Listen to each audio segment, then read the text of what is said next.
Hello students, welcome back. The Rowlatt Act.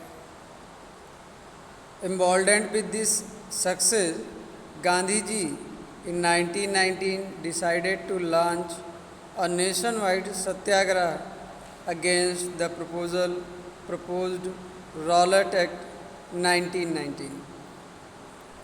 South Africa में नस्ल भेदी सरकार के खिलाफ जो सत्याग्रह किए थे गांधी जी ने, इस इसमें सफलता पाने की वजह से गांधी जी और प्रोत्साहित हुए और फिर 1919 में गांधी जी ने भारत में नेशन वाइड सत्याग्रह रॉलेट एक्ट के खिलाफ में स्टार्ट करने का निर्णय लिया।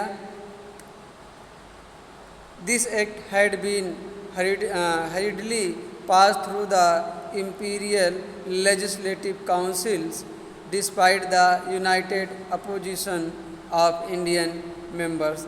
ये जो रॉलेट एक्ट भारत में इम्पीरियल लेजिस्लेटिव काउंसिल के द्वारा बहुत जल्द ही पास किया गया, जबकि भारतीय लोग इसका काफ़ी विरोध कर रहे थे। It gave the government enormous power. तो रॉलेट एक्ट पास हो जाने के बाद ये रॉलेट एक्ट गवर्नमेंट को इनॉर्मस पावर देता था, मीन्स उसकी पावर्स बढ़ गई, शक्तियाँ बढ़ गई गवर्नमेंट की, टू रिप्रेस पॉलिटिकल एक्टिविटीज़। अब जो पॉलिटिकल एक्टिविटीज़ थी, जो आज़ादी के लिए जो रेवोल्यूशनरी लोग लड़ाई लड़ रहे थे, उनको अब और आसानी से उनका दमन किया जा सकता था, क्योंकि बिना किसी ट्रायल, बिना किसी केस के उनको 2 साल तक जो है जेल में रखा जा सकता था। तो it gave the government enormous power to repress political activities. तो जो राजनीतिक गतिविधियां थी, अब उनको उसको दबाना ब्रिटिश गवर्नमेंट के द्वारा और आसान हो गया था रॉलेट एक्ट के द्वारा। And allowed detention of political prisoners without trial for 2 years। Mahatma Gandhi wanted non violence civil disobedience against such unjust laws. Mahatma Gandhi ये चाहते थे कि जो ये अनजस्ट लॉ पास्ड हुआ है इंपीरियल गवर्नमेंट के द्वारा, तो इसके खिलाफ वो नॉन वायलेंट सिविल डिसओबीडियंट चलाना चाहते थे, which would start with the hartal on 6 April। Rallies were organised in various cities. तो बहुत सारे शहरों में रैलियों का आयोजन किया गया। Workers went on strike in railway workshop. इसी रॉलेट एक्ट के विरोध में बहुत जगह रैलियां ऑर्गेनाइज की गई और वर्कर्स लोग स्ट्राइक किए। वह ये रेलवे वर्कशॉप के वर्कर्स भी स्ट्राइक किए। Workers went on strike in railway workshop and stopped and shops close down. दुकानें बंद की गई। Alarm by the popular officers and scared deadlines of communication such as the railways and telegraph would be disrupted। तो जो railway लाइनें हैं उनमें बाधा डाली गई, जो टेलीफोन की लाइनें थी, कम्युनिकेशन में बाधा डाली गई, उसको उस पर तोड़ फोड़ किया गया। The British administration decided to clamp down the nationalists. तो जो ब्रिटिश प्रशासन था उसने निर्णय किया कि ये जो क्रांतिकारी लोग हैं, जो राष्ट्रवादी लोग हैं, इनको दबाने का प्रयास किया।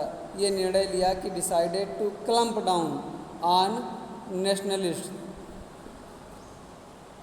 Local leaders were picked up. तो इसी रिफरेंस में इनको क्लम्प डाउन करने के लिए नेशनलिस्ट को लीडरों को अरेस्ट करना प्रारंभ कर दिया ब्रिटिश सरकार ने। Local leaders were picked up from the Amritsar and Mahatma Gandhi was board from entering Delhi.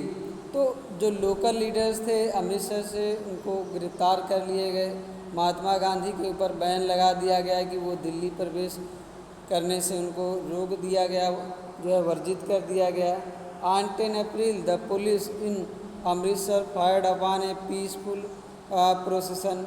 इसी दिन 10 अप्रैल को पुलिस जो कि अमृतसर में एक पीसफुल प्रोसेसन चल रहा था, एक शांतिपूर्वक समारोह का आयोजन था, उस पर अमृतसर में लोगों पर गोलियां चला दी गई पुलिस के द्वारा, provoking wide spread attacks on banks. इसके बाद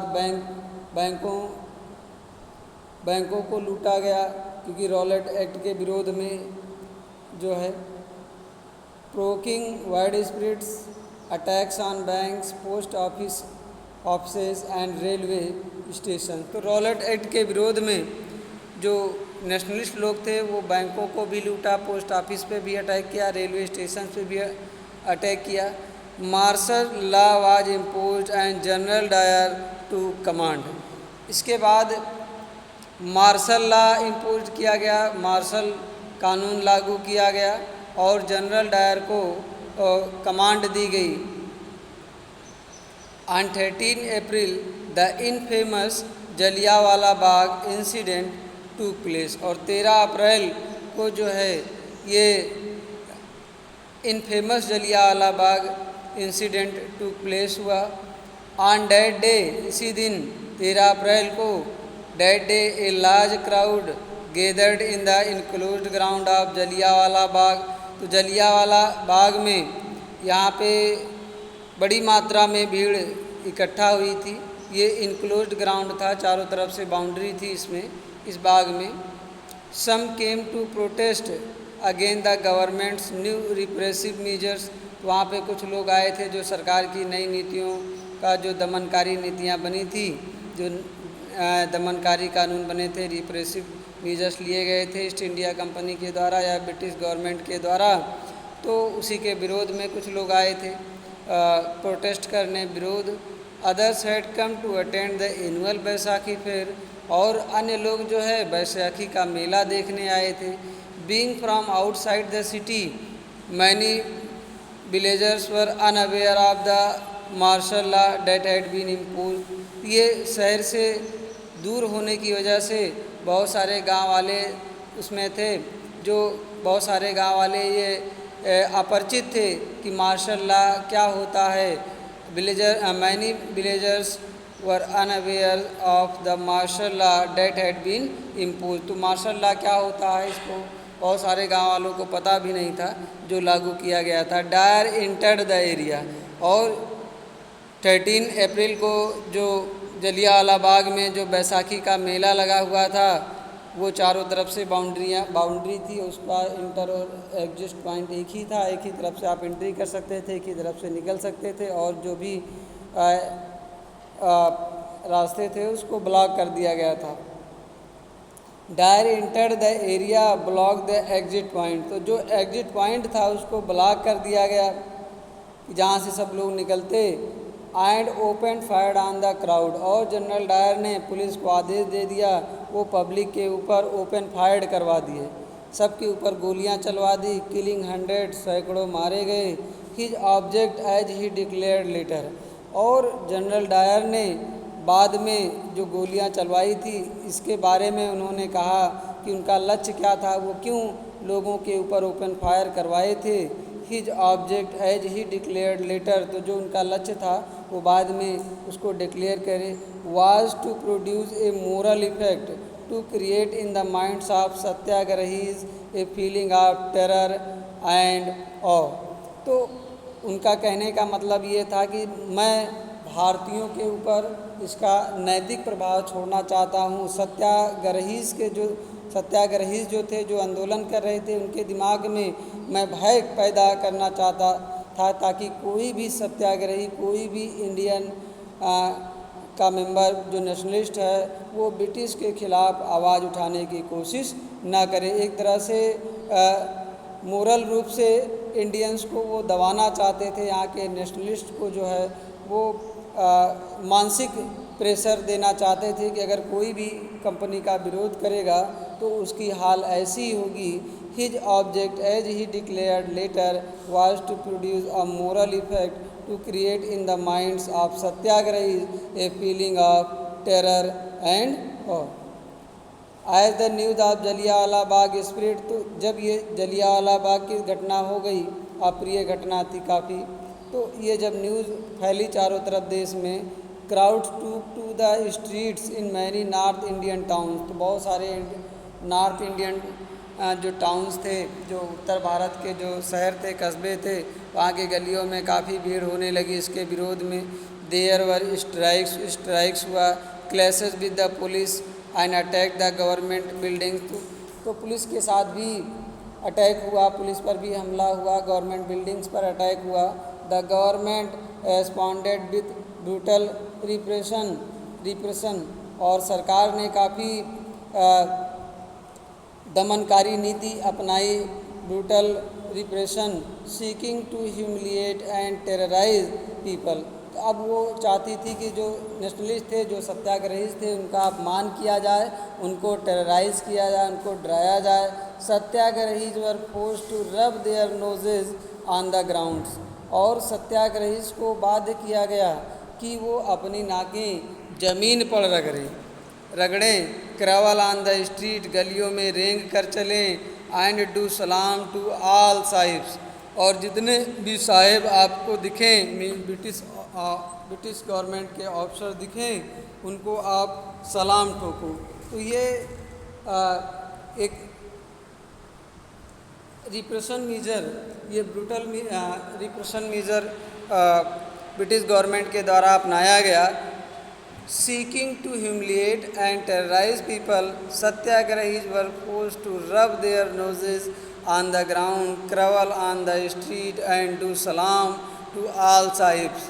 people were flogged and villages around Gujranwala in Punjab, now in Pakistan, अब पाकिस्तान में वर बॉम्ब, यहाँ पे पुलिस के द्वारा इस गांव में बमबारी करवाई गई। Seeing violence spirit, Mahatma Gandhi called off the movement, तो क्योंकि गांधी जी हिंसा नहीं चाहते थे, जब हिंसा होने लगी तो गांधी जी ने अपना ये आंदोलन वापस ले लिया। While the Rowlatt satyagraha had been a widespread movement, it was still limited mostly to the cities and town, तो जबकि ये जो रॉलेट सत्याग्रह था ये काफ़ी वाइड स्प्रेड मूवमेंट था, फिर भी ये लिमिटेड था, ज़्यादातर ये शहरों और कस्बों तक ही सीमित था। Mahatma Gandhi now felt the need to launch a more broad based movement in India, तो गांधी जी ने अब निश्चय किया कि अब हमें इससे और बड़ा आंदोलन करना है जो पूरे भारत को प्रभावित करे, पूरे भारत में जो है उसका समर्थन मिले। Mahatma Gandhi now felt the need to launch a more broad based movement in India, but he was certain that no such movement could be organised without bringing the Hindus and Muslims closer together. तो गांधी जी बड़ा आंदोलन तो करना चाहते थे, लेकिन उन्हें निश्चित था, उन्हें पता था कि जब तक हिंदू मुस्लिम को एक नहीं किया जाएगा, संगठित नहीं किया जाएगा, तब तक पूरे भारत स्तर पे आंदोलन नहीं चलाया जा सकता है ब्रिटिश के खिलाफ। One way of doing this, तो एक तरीका था ऐसा करने का, इकट्ठा करने का। He felt was to take up the Khilafat issue, वो खिलाफत इशू उठा करके जो है हिंदू मुस्लिम को एक करना चाहते थे। The first world war had ended with the defeat of Ottoman Turkey, तो ये फर्स्ट वर्ल्ड वार का अंत हुआ था ओटोमान तुर्की के हार के साथ। And there was rumours that a harsh peace treaty was going to be imposed on the Ottoman emperor, और ये रूमर्स फैल गया था कि एक हार्श, एक कठोर जो है संधि होने वाली है, ये किस पे इम्पोज की जाएगी, Ottoman emperor. The spiritual head of Islamic world the khalifa, ये khalifa spiritual head of the Islamic world to defend the khalifa's temporal powers, एक Khilafat committee was found in Bombay in March 1919, तो उसके बाद फिर खिलाफत कमेटी का गठन किया गया बॉम्बे में मार्च 1919 में। A young generation of Muslim leaders like the brothers, ये यंग जनरेशन के मुस्लिम लीडर्स थे, जैसे ये बंधु मोहम्मद अली बंधु Muhammad Ali and Shaukat Ali began discussing with Mahatma Gandhi about the possibility of a united mass action on the issue। तो इस मुद्दे पर गांधी जी मोहम्मद अली और शौकत अली बंधुओं से मिल करके चर्चा किए जो है यूनाइट होकर एक्शन लेने के लिए। Gandhi ji saw this as an opportunity to bring Muslim under the umbrella of a unified national movement। और गांधी जी को ये एक अपॉर्चुनिटी थी, उनके लिए अवसर था हिंदू मुस्लिम को एक छाता के नीचे लाना, मीन्स एकत्रित करना और मिल करके राष्ट्रव्यापी आंदोलन चलाने का। तो गांधी जी saw this an opportunity to bring Muslim under the umbrella of a unified national movement। At the Calcutta session of the Congress September 1920, तो कांग्रेस के कलकत्ता सेशन में जो कि 1920 को ऑर्गेनाइज किया गया, he convinced other leaders of the need to start a non cooperation movement in support of Khilafat as well as for swaraj. तो वहाँ पे उन्होंने कन्विंस्ड किया अदर्स लीडर को of the need to start non cooperation movement, और उन्होंने कहा कि अब नॉन कॉपरेशन मूवमेंट असहयोग आंदोलन चलाने की ज़रूरत है इन सपोर्ट ऑफ खिलाफत के समर्थन में as well as for swaraj, और स्वराज के लिए। स्वराज मीन्स अपना राज्य। Thank you.